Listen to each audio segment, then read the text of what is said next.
aqui, são amigos muito queridos. A gente mais ou menos já sabia, assim, é do normal. Lançamento de livro, vem os amigos. E eu já estou afastado de São Gotardo há algum tempo, venho aqui de tempo em tempo, mas não tenho convívio maior em São Gotardo, né, que é a minha terra. Eu aprendi a nadar no Poção, né, tinha lá o curso de natação dos meninos mais velhos. A gente ia nadar escondido das mães, todo mundo pelado, e começava a natação, porque não podia molhar a roupa, não tinha ainda roupa de natação, e começava a aula engolindo uma piabinha pequena. Sabe, a primeira coisa para aprender a nadar era engolir. E aí um grandão pegava a gente e jogava lá no meio do poção. Você que se vire. Nunca morreu menino nenhum, né? Chegava em casa, a mãe falava, você estava nadando escondido. A cara já tinha contado.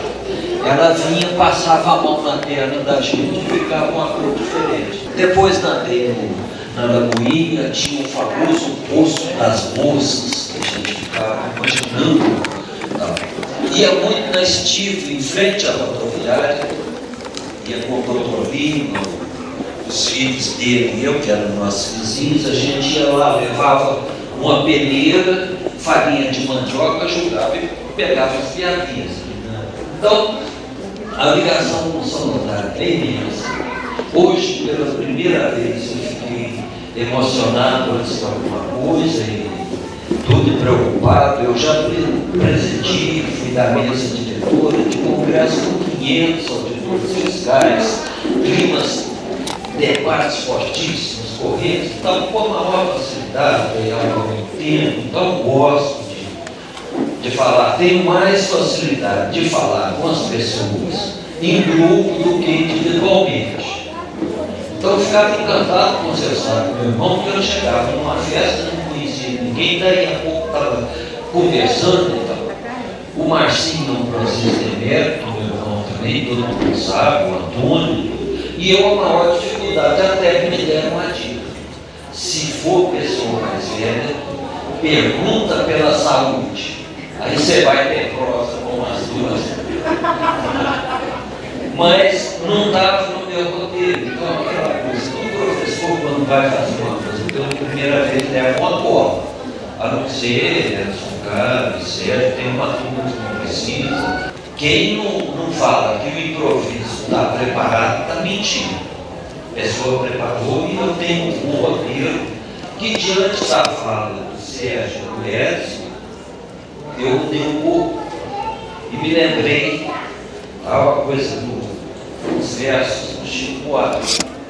Ele diz assim: a saudade é como um barco que ao longe descreve o mar e nunca retorna ao cais. É a música que ele homenageia a Sussu Anjo, né? Depois ele ainda fala que é da mãe que arruma no quarto do filho que já morreu. Então, o filho dela foi morto depois de uma tortura desumana no quartel. Contam que até colocar a boca dele no cano de descarga do exército fizeram, jogaram o corpo no mar. Tá? E ela, fazendo essas denúncias, conta também que depois teria sido assassinada num desastre de carro muito suspeito. Mas eu não estou aqui para falar de dor, é a beleza do poeta que pega a dor e transforma num verso desse. Então, sou filho do Clarimundo, da Dona Téria, né? Genro da Dona Neira do Sojane. A vida me deu 2 grandes prêmios, ao nascer e ao me casar. Então, uma vida rocambolesca, atropelada, muito cheia de acontecimentos, de coisas. Fui estudante com Afonso Pena. Tive professoras que ensinaram que o aprender pode ser uma coisa suave e agradável. E é isso que eu quero. Tá? Fazer tudo que eu faço. Quando eu dei aula, eu tentei isso. Eu vim aqui, perseguido pela ditadura, voltei para São né? E o que apareceu que fui dar aula de inglês, e dava aula levando música, com o Bridge of Dollar, com o Imagine, e usando isso para pegar essa coisa. E depois dei aula na escola de comércio, mas sempre com um cuidado muito grande para que o aprendizado não fosse um sofrimento, fosse uma coisa prazerosa. E aí lembrar do tão combatido Paulo Freire, que diz assim: a leitura do mundo precede a leitura da palavra, se bem que está na Bíblia que no princípio era o verbo, então que a palavra foi antes do mundo, ou já foi o gênero do mundo. Mas então, essa leitura da vida, eu estou entrando nisso para dizer, há muitos saberes, há muito escrever. Então, os meus pais tinham, como era comum na época, alguma grandeza que davam à erudição, ao saber da escola. Mas a gente precisa demais valorizar a sabedoria do homem comum. Também ele tem uma sabedoria grande. Então, essa cultura popular. Mas na minha cola estava para iniciar o que eu li no jornal. Hoje, 12 de agosto, há 80 anos do nascimento de Clara Nunes, que cantou a sabedoria dos orixás, da coisa, a liberdade, tudo, uma mineira de hoje, acho que é Caetanópolis, está escrito, a minha memória já nunca foi das melhores, mas então, com citar a Clara Nunes, eu homenageei as mulheres presentes. E que em tudo que a gente está vivendo, as mulheres quase sempre são mais numerosas. E por isso já dominavam o mundo. A gente tinha ilusão que o homem mandava, o homem nunca mandava. Mulheres tomando as decisões, mas sempre mandam e conduzem com uma sabedoria ancestral. Tá? O homem que fala que manda está mentindo. Tá? Então a mulher às vezes tem essa sabedoria de deixar que você pense, eu que estou mandando, eu que estou tomando a decisão, é a gente que continua. Tá? Então, eu tive essas duas coisas e indo para Belo Horizonte, antes, saindo daqui na segunda série, eu me encantei com os dominicanos e queria ser santo. E fui para o seminário de Juiz de Fora. Um convívio extraordinário, até que chega a 64.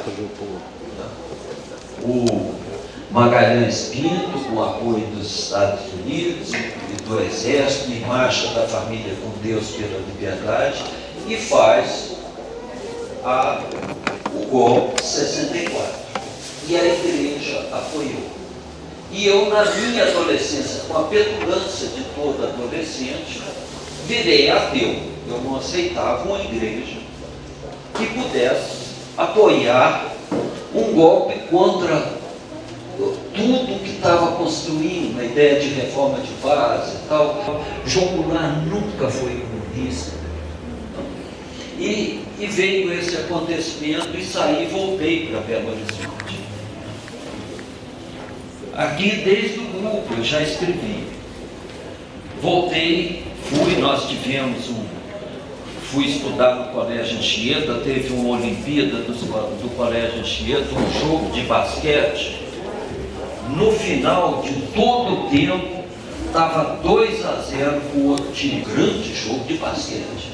Aí teve um lance livre para mim. E eu estava tão cansado que a bola nem bateu no ar. Terminou 2-0 para o outro time. Jogo de basquete, para quem não conhece, dá 130 a 89 e tal, então o outro time ganhou. Foi uma das curiosidades da minha vida. E em Belo Horizonte, eu já participei do movimento estudantil, da resistência à luta pela democracia. Então, uma luta constante que nós temos que seguir. Esse respeito pela diversidade, o respeito, e aí vem, inclusive, o respeito pelos utilitaristas. A gente que acha que, então, esse enaltecer a poesia e a cultura, não quer dizer tem uma outra pessoa com uma mentalidade diferente, com um propósito de vida diferente, e a felicidade dela, às vezes é o ganhar dinheiro, ela precisa, o momento é esse. Vamos respeitar.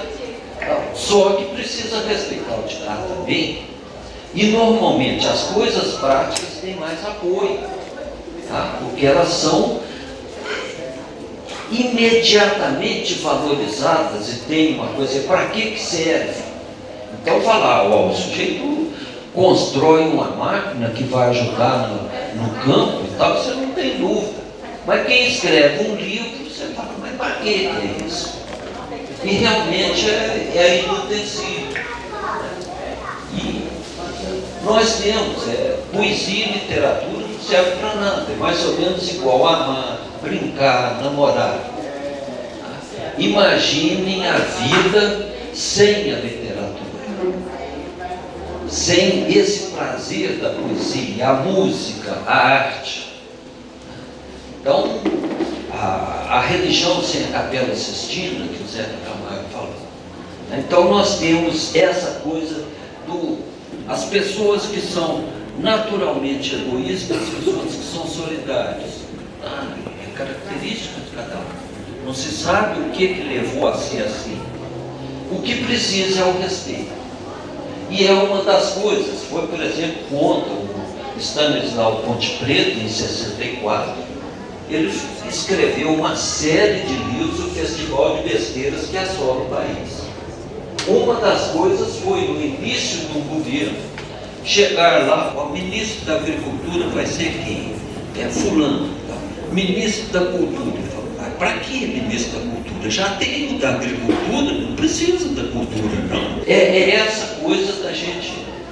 Então, está aqui a lógica, o raciocínio, o entender o texto, ortografia brasileira só com leitura.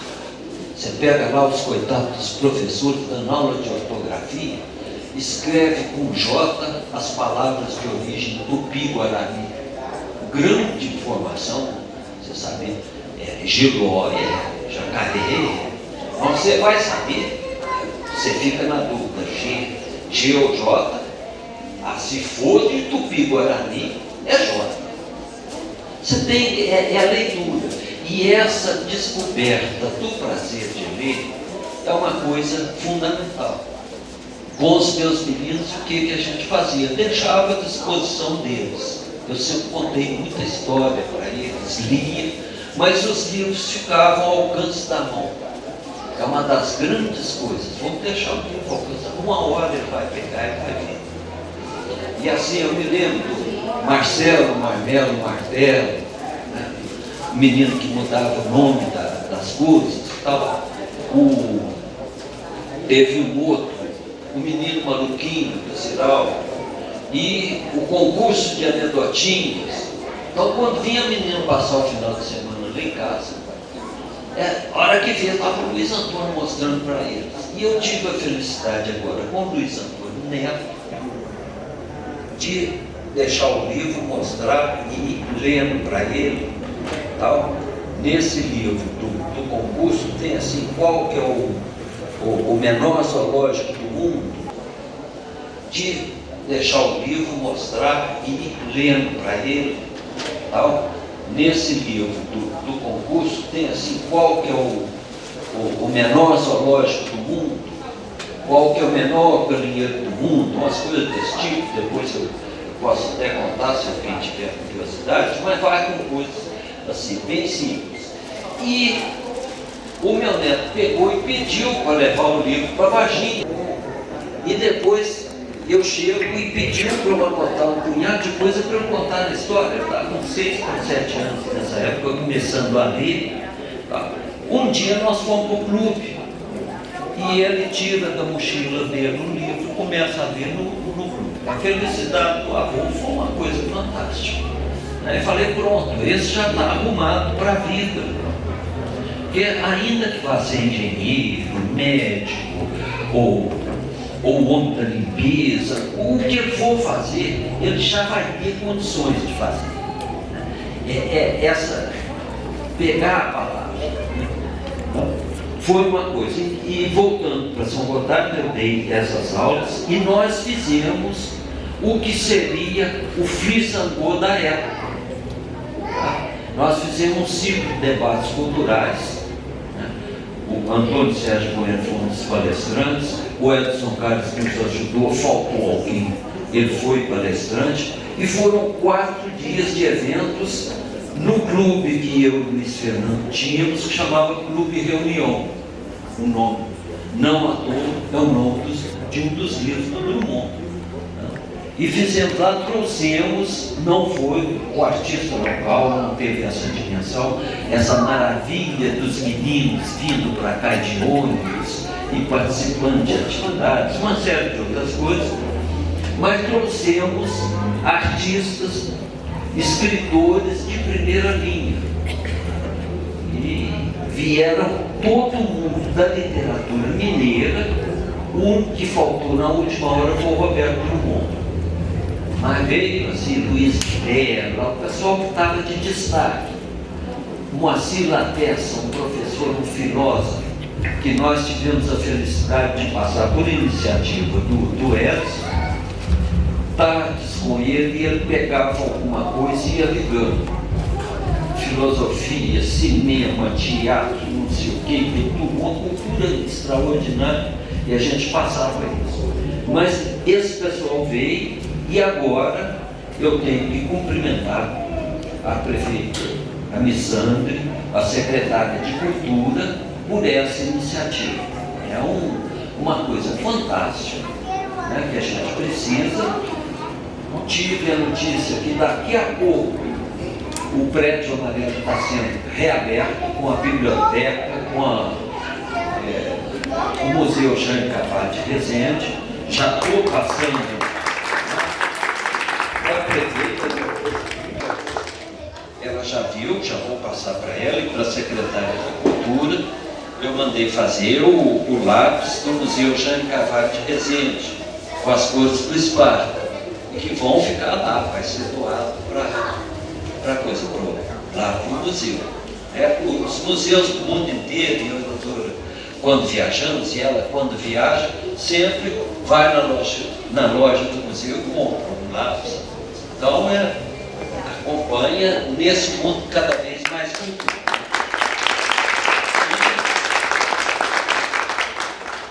Assim, eu vou resumir, que eu estou falando muito, ainda tem o Sérgio e coisa, vou saltar alguma coisa aqui, já falei essa coisa do inútil, a erudição e sabedoria, né? Tem muita gente que acha que eu sabia que a cultura é esse só da escola. Não é. Eu convivi com meu pai, que era um homem extremamente sábio e de pouca escolaridade. Na época era um só que podia seguir na família, e ele teve que parar contra gosto. Mas era um homem que redigia, conversava com todo mundo, e com qualquer idade, e com a sabedoria divina. O meu sogro, a mesma coisa. Era um gênio da mecânica, construía com as dimensões apropriadas carros com motor de picadeira, e suspensão, luz e tal, e nos finais de semana ia para os bairros mais simples para andar com os meninos lá. Então, uma pessoa de uma delicadeza, tanto ele quanto meu pai, uma coisa fantástica. Quando meu menino vinha, ele pegava uma bicicleta com um outro amigo, e iam aqui para o sítio, e o Sojane ia de carro atrás, eles tendo aquela sensação que estavam indo sozinhos, e ele acompanhando de longe. Então, essa delicadeza, essa coisa, que eu quero muito, assim, sempre que tiver a oportunidade de falar para as pessoas. Há pouco tempo eu estava vendo uma série, eu tive um tempo de parada, então muita internet, muito celular e muita série. Teve uma série que lá pelas tantas o moço, um artista muito bonito, é baleado e vai para uma UTI e a família fica ali em volta. Então fala assim, gente, não vamos esperar o irmão, o amigo ir para uma UTI para você reconciliar com ele. Ou pedir perdão, ou falar o que houve na família, em tudo. Vamos ter, então, começar um tempo de mais delicadeza, de mais esse respeito pela diversidade, e a gente, muitas vezes, as discordâncias são em cima de um pequeno detalhe, de não sei o quê, não olhou para mim, não tal. Isso eu acho importantíssimo. A gente seria uma das coisas, porque eu entrei muito, depois fiz um curso de especialização em teologia, é uma coisa que me interessa muito, que era para ajudar na elevação da escolaridade. Eu acho que pegar as pessoas voltaram para a religiosidade, o conhecimento, então se usar principalmente o Novo Testamento, mas alguma coisa do Antigo, e usar para o português, para a história, para uma série de coisas, seria um recurso muito bom. Então eu ainda tenho trabalhado nisso e vi assim coisas de... o Jean-Yves Leroux, ele diz assim, a discussão do que é verdade. Ele fala que quando uma pessoa fala alguma coisa, na fala dele você tem que saber quem que é que está falando. Que entre o pensamento e a fala vão às vezes 11 camadas de coisas. Será que quem está falando não é a professora que maltratou ele na escola, que não deu atenção? Então, tem toda essa coisa que a gente precisa também dar o desconto. Tá vendo? Olha, o que está acontecendo, o que é esse momento? E aí, gente, é muito, quando eu trabalho e acho que é uma coisa importante, a importância do erro. A escola é o lugar onde tem que estar aberto para o erro. Sabe? Você falar, errou, então vamos ver por que você errou. E o erro é uma referência do professor, olha, o que a turma não pegou, como é que está errando, vamos reforçar isso. E na vida, a importância de você deixar um espaço para o erro. Né? Tem 2 livros fantásticos que, assim, Penso Logo Me Engano é um deles, que vê assim, grandes besteiras ditas, grandes besteiras entre aspas, ditas por pessoas respeitabilíssimas, às vezes no mundo científico. Era a verdade dele naquele momento. Estou encerrando, não tem? E a questão também de morte e reconciliação. Nós tivemos agora a morte do Jô Soares, né? E numa das entrevistas, eles perguntaram para ele, você tem medo de morrer? Ele falou assim, olha, eu vou repetir o que eu ouvi do Chico Anísio. Medo eu não tenho não, eu tenho pena.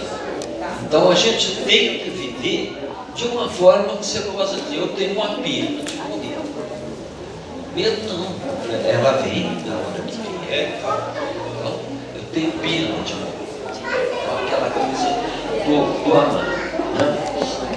E então eu fiz esses 2 livros. O primeiro é Um Rebelde de Paletó, né, que ainda tem pouco, que está aqui. Esses que estão, os livros foram doados para a Associação Fênix, que é dirigido pelo Leão. Ele depois pode também falar um pouquinho do que é. Tem o Adote um Atleta, tá? E esse que eu ainda tenho são as memórias que vão dessa minha vida, do que eu contei um pouco para vocês. Muito assim, tem coisas da antiga rodoviária, a forma da poesia que às vezes não é valorizada. A rodoviária daqui, o banheiro era famoso, saiu não. A Ana Marina, no estado de Minas, escreveu que a rodoviária era ponto de passagem. Quem ia do Triângulo para Belo Horizonte passava aqui. E era um fenômeno a rodoviária, sabe? Depois, e teve um poeta que escreveu lá na rodoviária, escreveu assim: eita privada indecente, em vez da gente cagar nela, ela é que caga na gente. Sabe? Tanto que é.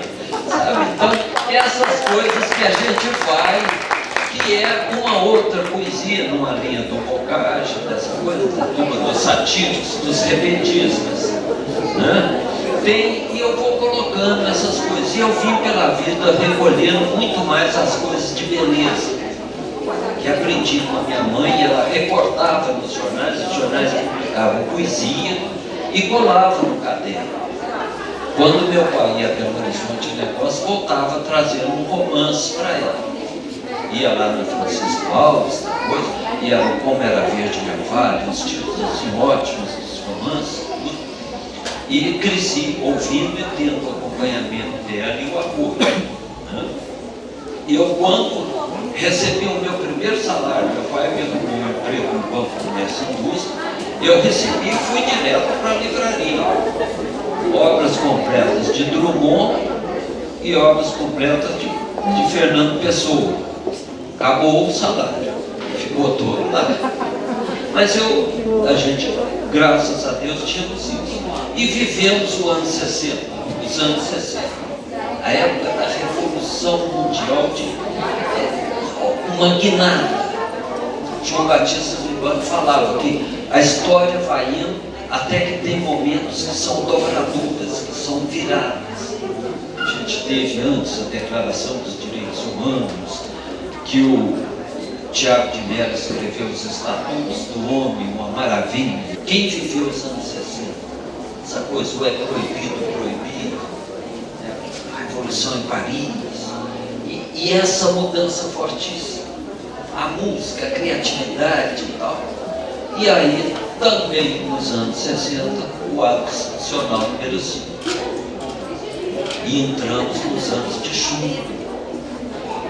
E o mundo caminhando nessa onda libertária e o Brasil lá. E foi um milagre. Mas o que mais teve, eu trouxe aqui, foi uma época do Pasquim, mas teve também o desacralizar, que até vem muito agora nessa época de pós-modernidade.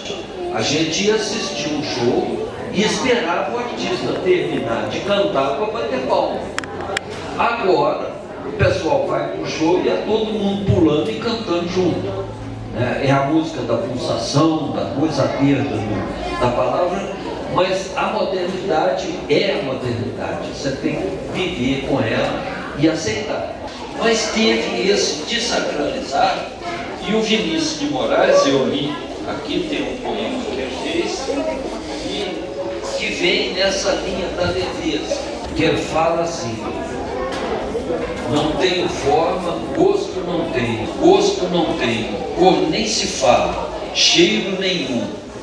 Quando sou forte me chamam vento, quando sou cheio me chamam puro.